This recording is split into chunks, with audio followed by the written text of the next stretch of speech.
morning, people of God. Igama Siphumelele Bhengu eNanda Clip. Clap hands for Jesus Christ.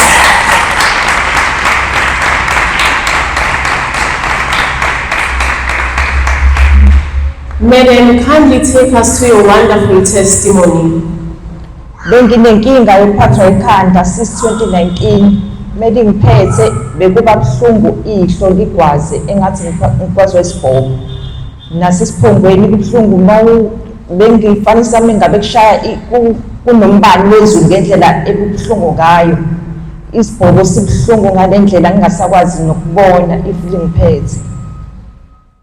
Kuthe ngoJuly, I think Wednesday la komhla ka-15 ebusuku la ngiphatha kakhulu ikhanda ligwaza isibhobo, ngaze ngavuka ngayotshela uma ukuthi ikhanda liphethwe igwaza isibhobo kakhulu ehlweni, angisakwazi nokulala.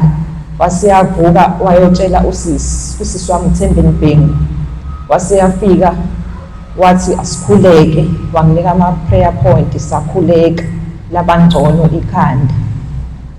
Kuthe nge-service yango-Saturday ngoJuly, wathi uMan of God seyiphelile i-service, wathi khona umuntu ophethwe yikhanda futhi limqala manje. Ngase ngiyatshela u-Asho seduze kwami ukuthi imina engiphethwe yikhanda.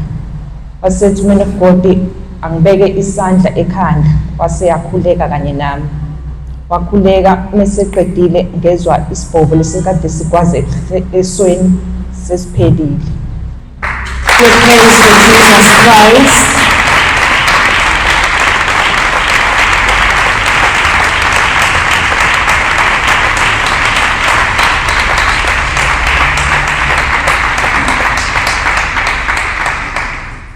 People of God, our madam is sharing that she's been suffering from headache since 2019, and when she's feeling the pain, she will also feel like her eye is paining and also her forehead, and also she will feel like there's a lightning that is hitting her. And then she's been praying, people of God, and in one of July services, it was a Sunday service, according to us, people of God, the service was over, but men of God said there's one person here who is suffering from headache, and then she called one of the ushers and told her that she is that person who is feeling the headache.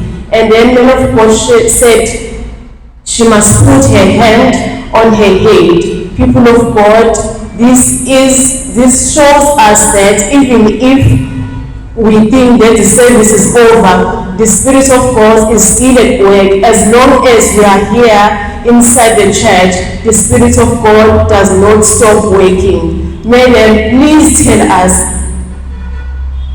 how was this headache affecting you?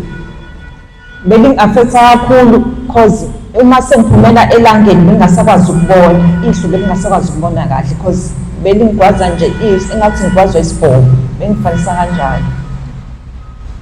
People of God, she is sharing that it was